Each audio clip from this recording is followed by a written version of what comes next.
Hi, this is Shayna, your host at the Entrepreneurs in Motion podcast. And in today's video, I want to answer a question I got in the comments of one of my episodes asking how big should your email list be before you launch a product, whether that's a physical product, a course, an ebook, or some software. How many people should you have on your list before you launch? Now, the answer to this is a bit subjective because honestly, every niche is different, every audience is different, and some will be more responsive, others will be less responsive. But as a rule of thumb, I would say you should have at least 100 subscribers. Now, that might seem really low, but I think that some people wait too long before trying to launch something paid. They're waiting until they get 1,000 or 10,000 because they want to have a really big launch. But when you launch early, that allows you to find out, to validate whether or not people will actually pay for your product.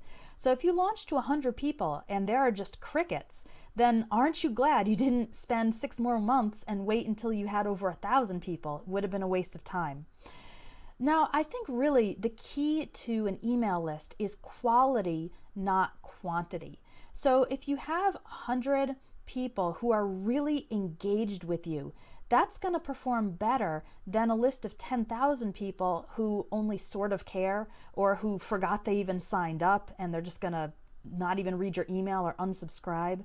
So when your list is small, take the opportunity to really interact with people. Encourage your subscribers to hit reply and write back to you, and then write back to them, of course, on an individual basis. Maybe get on the phone with some of your subscribers. They will love that.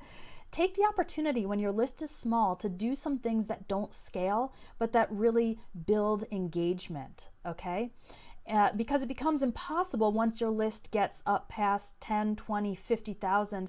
I won't say impossible, but it gets a lot harder. So I get a ton of emails from my very large list and it's hard to respond to them all. I try to keep up with it.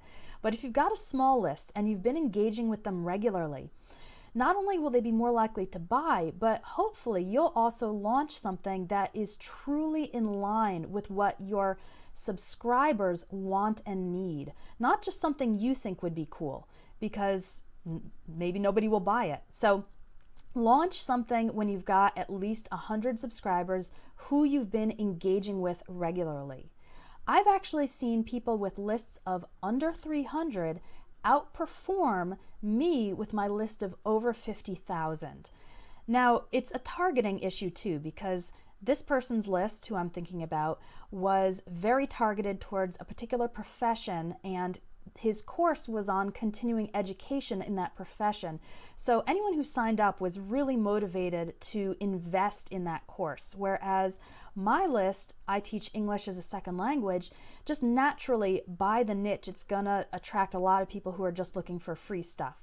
So I'm okay with that. I enjoy providing free content as well as my paid courses, but it just goes to show you that even a small list of 100, 200 prospects can perform really well when it comes to launching a paid product. All right, so that's my advice. Don't wait too long. Launch early and get that initial feedback and validation from your earliest customers.